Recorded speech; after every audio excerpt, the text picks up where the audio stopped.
Can you even say Chicago in boxing without mentioning Hitz? Hitz Boxing, Bobby Hitz, does it once again. 30 years in the business, and the best is yet to come. On April 19th in Rockford, Illinois at the Hard Rock Casino. If you haven't gotten your tickets, what are you doing? Go online to hitzboxing.com and get your tickets now. It's so easy to buy them, and you don't want to miss out on this. These tickets are moving fast, as we're all going to see a piece of history. The World Boxing Association Heavyweight Championship will be on the line as the homegrown prospect under Hitz Boxing banner, Deontae, the handsome heavyweight Pettigrew, fights against Richard Lardy. This is going to be not only a phenomenal fight, but it's going to be a piece of history. You're not going to want to miss it. You're going to want to be there as the handsome heavyweight rises up the ranks. Don't wait. Hitzboxing.com. I don't even think I have to say it. Boxing, it's better live. Now presenting an interview with Deontae,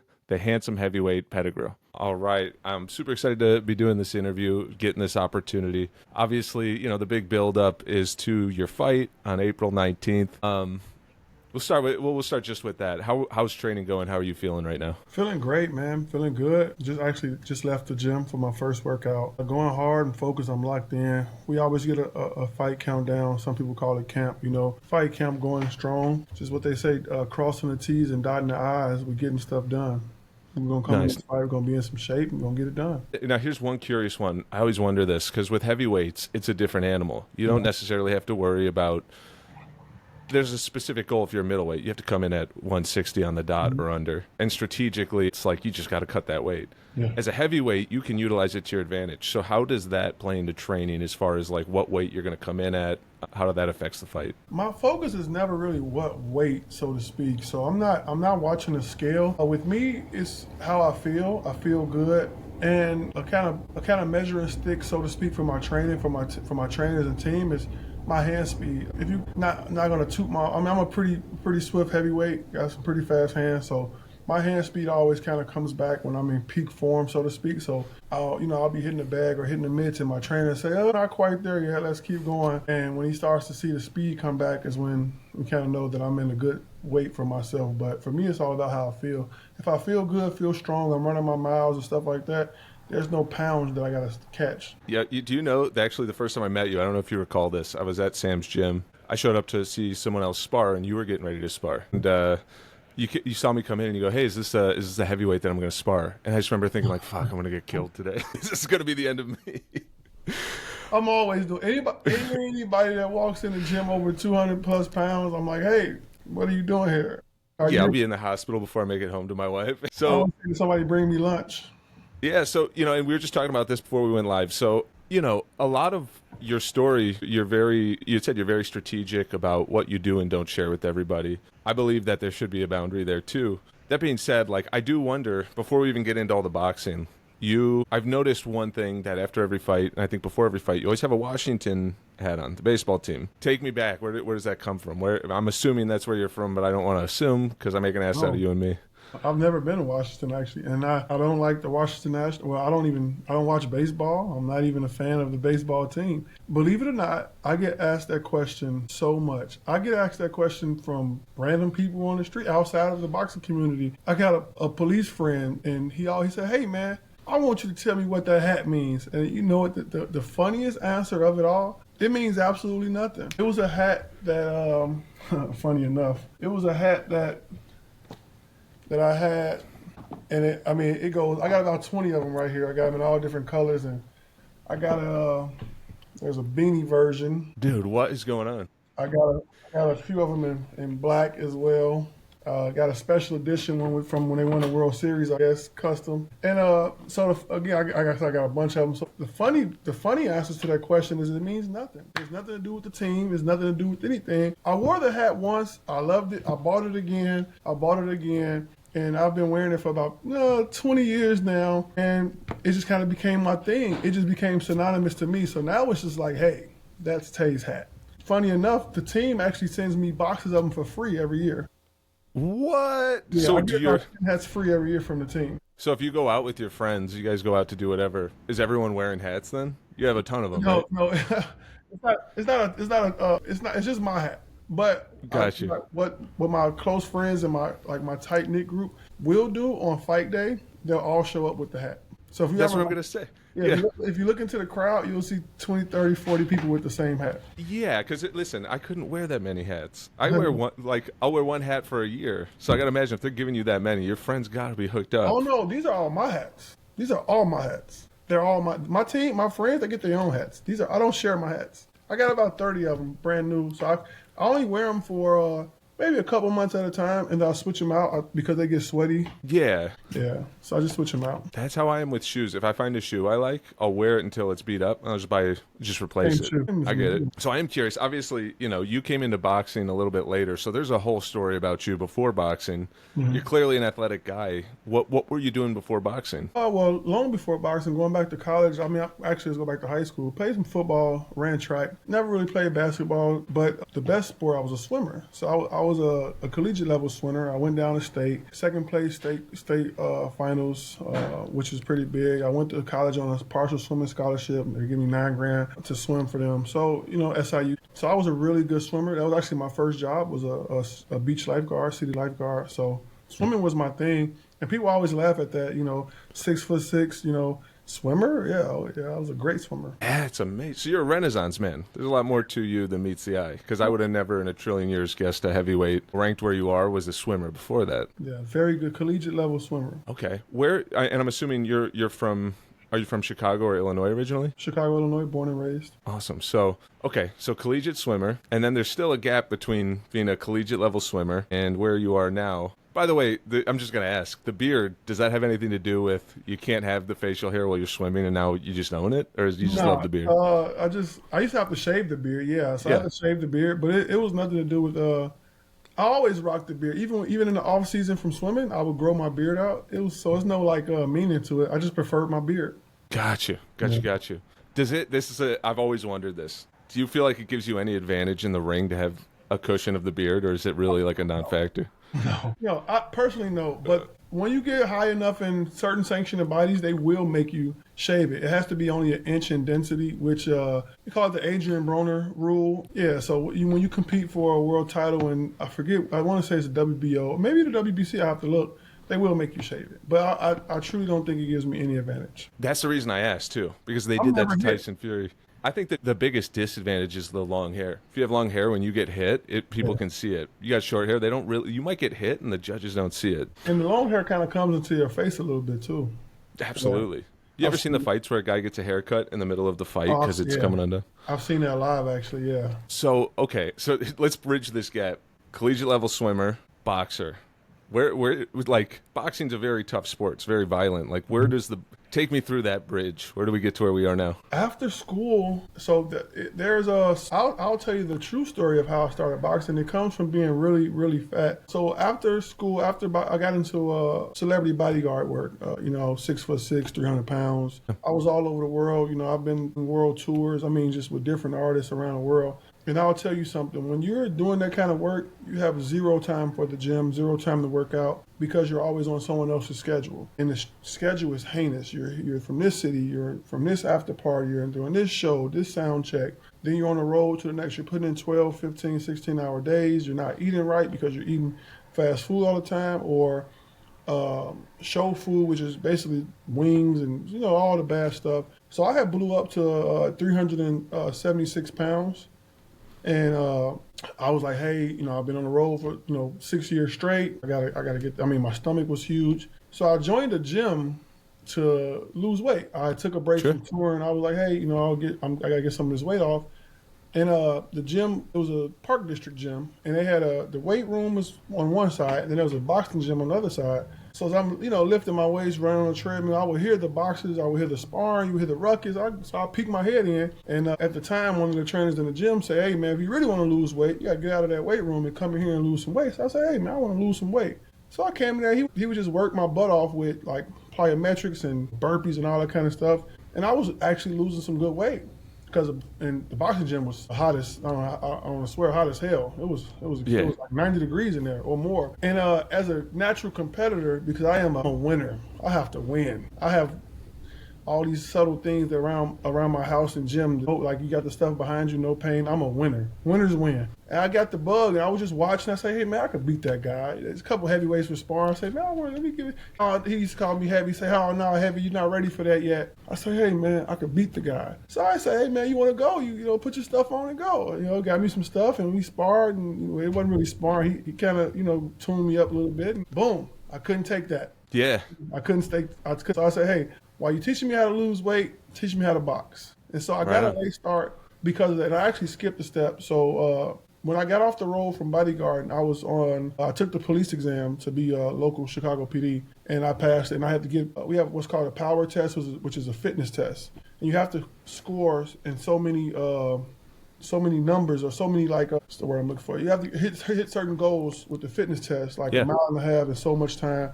And there was no way I could do it at that weight. So I got in. That was another reason that kind of pushed me to the gym. And that's kind of what happened. I got bit by the boxing bug, been in the boxing gym, and boom, the rest is history. That's a huge, you know, with a lot of really great, well, pretty much with all fighters, but like Marvin Hagler's story was very similar. His two coaches, he was just a kid coming in, and they said, they're like, okay, you're going to, they trained him up enough to know enough, and they go, you're going to spar once. They put him in some relatively hard sparring, and the test was, okay, will he come back tomorrow? Because you're gonna get it in that first sparring session. But do you come back the next time? If you do, then it shows, okay, he's got the grit. Let's go again. That's how it goes. And I was there early. I was there early the next day.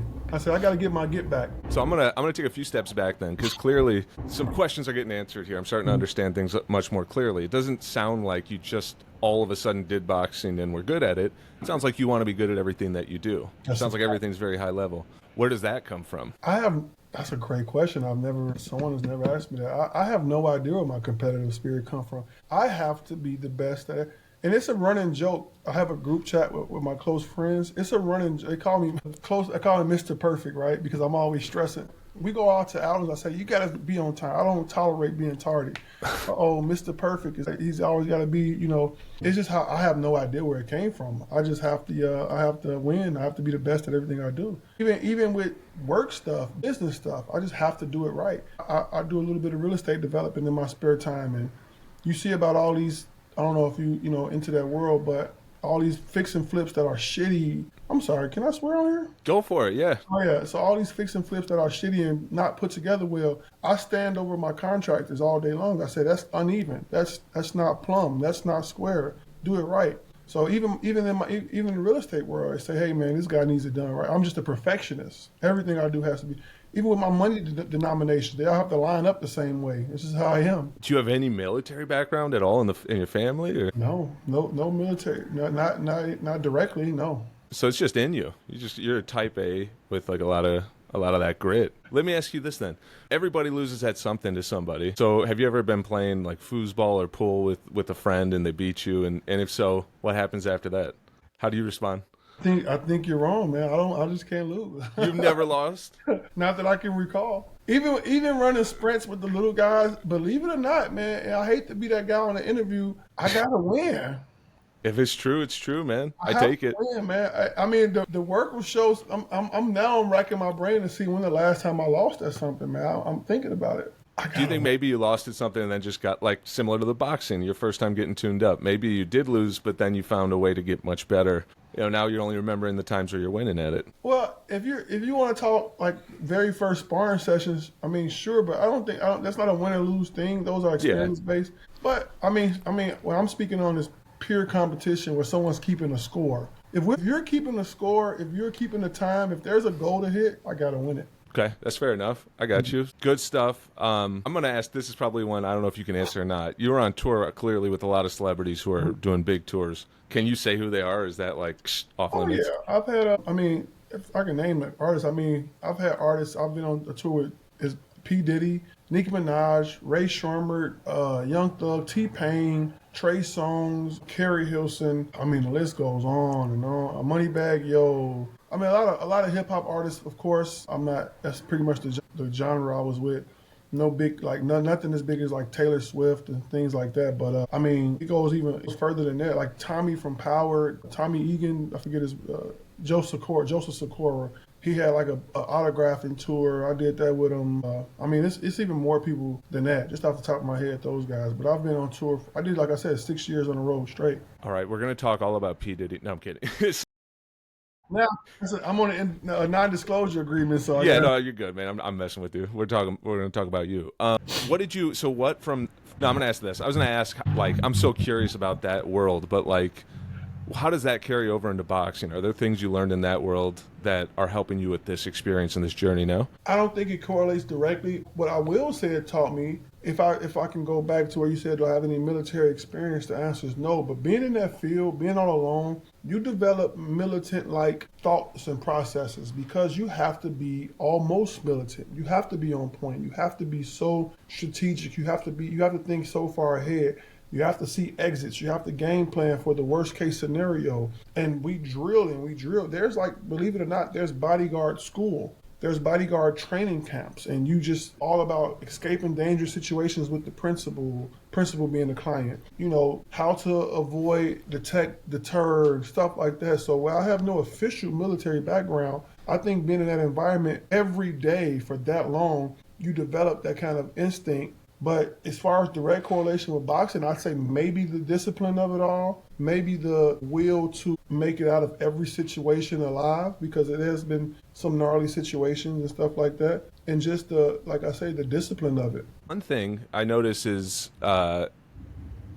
it's kind of interesting. It kind of comes back to a lot of what you're talking about. You had a really, really good KO streak going. Then it stopped for, I think, I may have this wrong. I have to look it back up. But I think it was for 2 fights. And then against tougher opposition, I think you went 3 KOs in a row and got that streak back. All of them within 3 rounds. Does having that drought of not having KOs give you the motivation to go for it more, or did you change anything to be more successful at getting the knockouts in those last 3? Well, I didn't change anything per se. I think the training just picks up because I'm going deeper in more rounds. I know that the KO streak ended. It wasn't 2 fights. It was 3 fights. It was Jamal Woods, Devin Vargas. If you go back and look at those guys are guys that are notoriously never stopped. Especially Jamal Woods, he's so active and has so many fights that his defensive prowess is so good because he's a journeyman, so to speak.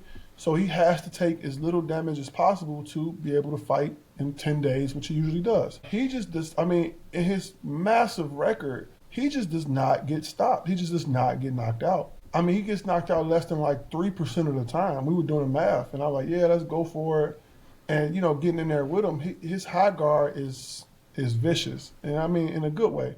Yeah. And the same as Devin Vargas, you got a guy with, 400 amateur fights and Olympian, and Devin Vargas, all due respect to him, he made the fight so ugly. It was so hard, ugly in a good way, of course, for him. He made it so hard to kind of just like really set my feet and really go for a knockout. His pressure style, his smothering style kind of made that difficult. I'd like to, and hindsight is always 20/20, but I would have done some things differently. But again, learning experience, I got the rounds, and it just, I think I'm a better fighter for that. For sure. Well, and I think that's a big part of it too. What a lot of people might not realize is you really went for it. I believe you had 3 amateur fights and then went pro. Yeah. So you're learning a lot of things in that ring. Yeah. What would you say was the biggest learning experience? 4 amateur fights. Wait, how many was it? Oh, okay, that was my mistake. So 4 amateur fights. It's still a very light background to just turn pro. Actually, I'll ask a different question. Why not stay amateur a little bit longer? What made you say, hey, I'm going to just go pro and go for it? So I was the favorite to win the Golden Gloves 2019, I think the COVID year. And it kind of just killed amateur boxing. The USA Boxing shut the entire amateur circuit down for the COVID thing or whatever it was. I think it was 19 or 20, whenever COVID hit, 2020 or whatever it was. And that was my year to like win it, go to nationals, make some noise. I'm like, forget that. Not waiting on amateur boxing. Let's just go pro. At the time, I was sparring all professionals. Yeah. So Chicago doesn't really have a big amateur. Well, I'll take that back. Chicago doesn't really have a big heavyweight presence. So we would like get pros in from everywhere else and kind of get them in and spar. I'm like, yo, I said, hey, coach, I'm sparring all pros anyway. Let's just go pro. He was like, you know what? let's do it. And we Right on. did it. How much does Sam play into you being able to make that transition? Or just like what part of your experience helps you to adapt so quickly to the next level? That's that winner mentality I got. But no, seriously, I think just going out there doing it, because I get the amateur, the bigger gloves, the headgear, it's a safety net. I don't need a safety net. I've never had a safety net. You know, my career, like I say, my career was professional bodyguard work, and there was no safety net there. I just got to go out and get it done. And like, obviously, you're climbing that ladder really effectively and efficiently, getting the right fights to come up. Now, all of a sudden, you're ranked by the WBA 13th. Like, that's a huge step. It also means, you know, with great, it's a Spider-Man line, right? With great power comes great responsibility. I'm also ranked 22 by the WBC. Don't leave that out. Oh, I got you. You know what the problem is on Boxing Scene, they only show up to the 15th. But you'll be there. I mean, you'll be in the top 15 soon enough, right? So I suppose the big question, how much do things change from being a guy who just comes out of nowhere? Hey, he's turning pro. Great. Now all of a sudden you're winning meaningful fights. You're getting ranked. Whole shows are being built around you. Does it change anything for you or how you experience it? Yeah, it makes me lock in just that much more, because now my healthy hobby becomes a full-time serious job. You know, and I treat it as such. So even because you know what they say, early on in boxing, you still have to make money. Boxing's not paying the bills just yet. Fortunately, I've done really well in business where I can transition my entire focus to boxing even before it starts to pay me, and it's going to be fruitful because now I'm going to be in the best shape ever. I'm going to have, I'm going to be sharper than ever. I'll just get better and better. The more serious the fights get, the more serious the contenders get and the competition gets, just the better I get. I got to rise to every occasion. Awesome. So now we'll talk about the fight, April 19th. So it's a little bit less than a month away. How are you feeling? What are your thoughts on that fight? Feel good. I think it's a good fight. This guy kind of called me out after, I knocked the guy out for the WBC Feature Box title. He hopped in the ring. He says, "Hey, you don't deserve that. I want to fight you next." So I said, "All right, man, you can get in line. Sorry with me. Get with the promoter and see what he says." I'll be looking to make some sort of statement because you don't jump in the ring still under my shine. So we'll see what happens to him. Is that something you've kept front of mind throughout your training camp that he did that? Yes, we talk about it. Me and my team and I, we talk about it. We say, "Hey, this guy, he's asking for it," and very, very few guys. And I don't even consider myself the big fish in the sanctioning bodies just yet. Because I'm not, 14 in one, 22 in the other, and unranked in one, But a lot of guys are avoiding fights with me. And guys that are ranked higher than me, guys that are close to rankings with me, a lot of these guys are saying no. And I had a little drought, but we were reaching out to everybody. And we got the same response from almost everyone. Too big of a risk, not enough reward because of my ranking and notoriety, so to speak. But sooner or later, that's going to be unavoidable. Absolutely. And, something I noticed, too, as I was looking through the rankings and seeing where you're at, something really interesting is there's a shift happening right now. Belts are going to scatter pretty soon. You see Usyk's not going to be around much longer. I think Joshua's about done. Wilder's done. A lot of them. Ortiz is going to be out. So these belts are going to be up for grabs. Yes, sir. Is that something that you pay attention to? That hey, it's coming? Absolutely. I'm watching the top 5 to 7 is going to go through a dramatic shift. It's going to lead that 7 to 18, 7 to 15. Yeah, about 7 to 18 middle, and I want to be right in that middle because anywhere between that 7 and 15 are going to be in that quote unquote firing range or bucket to be picked from. Anywhere between that 7 and 18 range, they're all going to be in that mix to get a taste of that, or at least a fight or two away to get that taste in that 7 to 18 range. Because the top 7 is going to be a crazy shift. Awesome. You got some guys that are really positioning themselves now. This year, 2025, is going to be a year of that shift. Like you say, Usyk's out. He's a glory fight or so on his way out. He'll do a glory fight, then he's done. Then you got the obvious choices like Daniel Dubois. Joe Parker has resurrected his career. He's in the mix. I don't know how Zhilei Zhang bounces back. Then you have Kabiel. He's positioned himself really well. And after that, you have the guys who almost were in the mix, but they have taken a step back. You got the Philip Hergoviches who got to fight their way back to the top. You got the Joe Joyces who may be right on that 7 to 18 cusp, but he'll be in that mix. But I think he's almost teetering out. You got those guys, and you have the Chisoras and those guys who like are step. That's why I say the shift is going to be there. Then maybe you go through some of these potential, previous contenders now who may be considered journeyman, still prideful, but you got some guys out there like you got I think Jared Anderson is still in the conversation. You got guys like Moses Ayatuma who's positioned himself really. Fabio Wardley who's positioned. I'm a fan of heavyweight boxing, so I watch everybody like a hawk. I was gonna say, man, have you ever considered? This is so off topic, but have you ever considered managing in the future? Like maybe that would be the next step in the boxing journey down the road. Yeah, I currently manage a fighter, but that'll be my primary focus shortly. Well, shortly after retire. Yeah, totally. Okay, yeah, I was going to say, your understanding of the rankings and how guys' position is like spot on. Yeah. It's really good. Let's see. I'm curious about this, too. You said you have, and, people kind of want to see things through your eyes. I think people can take motivation from that, having a local guy working hard and achieving what he does. You said you have a lot of motivational things around your house, around the gym. What are the things that you're seeing every day that are keeping you fired up and on track? So right by my condo door, on the way out the door, it says win. W-I-N. That's all it says, win. I see a lot of stuff, carpe diem, seize the day, just stuff like that. And then when you get, that's at my house. And you get to the gym, you got everything you can think of, in the gym, all type of motivational quotes, We can teach you power. We can. It says we can give you power. We can give you speed. We can give you skills, but we can't give you heart.